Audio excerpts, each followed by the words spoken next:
Boa tarde, professor. Meu nome é Luan Gabriel e eu sou aluno do curso de Engenharia da Computação. Hoje a gente vai fazer uma análise de um algoritmo Quicksort com o objetivo de explorar o pior e o melhor caso durante sua execução. Esse foi o algoritmo que foi nos disponibilizado para a realização da atividade e aqui é onde a gente começa, de fato, a fazer a análise. A gente vai começar pelo pior caso, onde a gente vai ter um vetor de entrada completamente ordenado, ou seja, ele já vai estar em ordem crescente ou decrescente, com o pivô sendo sempre o último elemento, ou seja, tendo sempre o maior valor ou menor dentro desse vetor a depender de como ele está ordenado. Isso vai gerar partições extremamente desbalanceadas a cada passo que o algoritmo avança. A gente consegue entender isso melhor aqui no rascunho. A gente tem esse vetor inicial, partindo de 2 até 40, e o pivô é sempre o último valor, no caso 40. Quando esse vetor gera os subvetores, os seus filhos, ele vai gerar dois vetores. O primeiro vetor que vai ter todo o restante do vetor inicial, e o segundo vetor que vai ter nada, porque não tem nada depois do último elemento. Então ele vai ter um custo de t de zero, enquanto o restante desse vetor é n-1. Aqui a gente pode perceber que toda vez que isso acontecer, ele vai sempre gerar um elemento nulo e o restante do vetor com o mesmo peso, n-1. A cada nova iteração que é criada na árvore, a cada novo nó que o nosso código vai criando, o valor de n-1 ele vai aumentando para n-2, n-3 e assim sucessivamente até chegar no final da árvore. E como a recorrência para o tempo de execução é t de n igual a n-1 mais t de 0, que no caso seria um valor nulo, porque equivale ao filho nulo da árvore, o filho que não tem nada, o subvetor que foi criado está vazio, e O de n, que é a parte interativa do nosso algoritmo, a gente pode ignorar essas duas partes e transformá-las em uma coisa só. E aí a gente tem que t de n é igual a t de n-1, pela parte do vetor que ainda possui, de fato, elementos a serem ordenados, e mais o O de n, que é o valor constante da parte iterativa do nosso algoritmo. Bom, aí como a gente acabou de ver no rascunho, a partition, que seria a nossa função com custo linear, possui um custo linear de O de n, e as chamadas recursivas para o subproblema maior, no caso para a parte que ainda não foi ordenada do nosso vetor, tem um custo de t de n-1, e a parte do vetor que sobra, no caso que é o vetor que fica vazio, porque o pivô era o último elemento, é t de 0, que no caso daria uma constante, então a gente junta as duas e fica só com O de n mesmo. E aí a gente pode simplificar como foi mostrado no rascunho anteriormente, para t de n igual a t de n-1 mais O de n.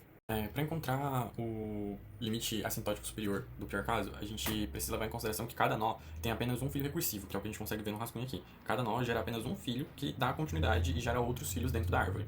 E como a altura da árvore diminui em 1 e a altura é h igual a n-1, que a gente pode deduzir baseado nessa fórmula aqui, onde n-h é igual a 1, porque o último elemento da árvore vai ser o número 1, e se a gente isolar h, a gente tem que h é igual a n-1, a gente tem uma progressão aritmética. A gente chega nisso baseado na soma de Gauss, utilizando esse somatório, com h começando em 0, que seria o primeiro filho da árvore, e indo até n-1, que seria o último filho da árvore, com n-h.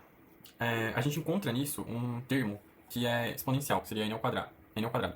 E isso nos dá o valor do tempo, da complexidade de tempo desse algoritmo, no pior caso, que seria o limite, no caso, o limite assintótico superior, que é o O de n ao quadrado, ou, nesse caso, como eu escrevi aqui, t de n igual a n ao quadrado.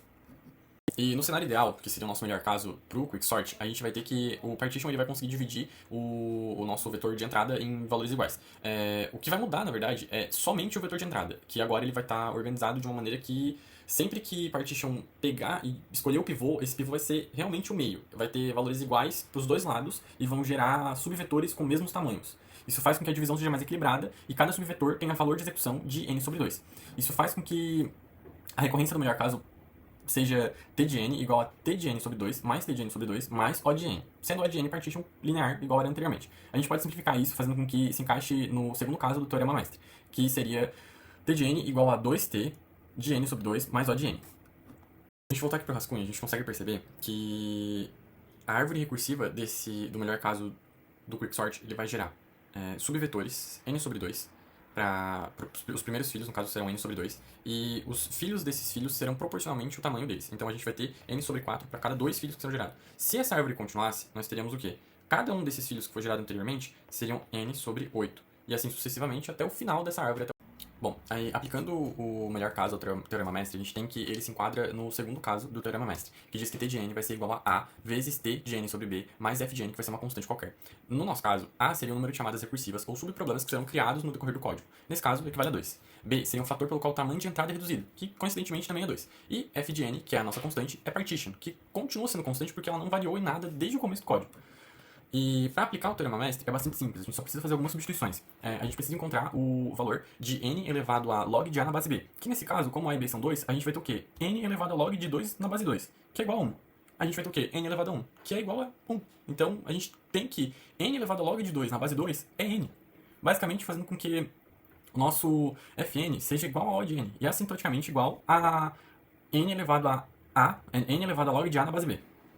E isso corresponde exatamente ao caso 2 do Teorema Mestre, que afirma que a solução para o nosso t de n igual a Ozão de n elevado a log de B na base A vezes A log de n é igual a t de n igual a Ozão n log de n.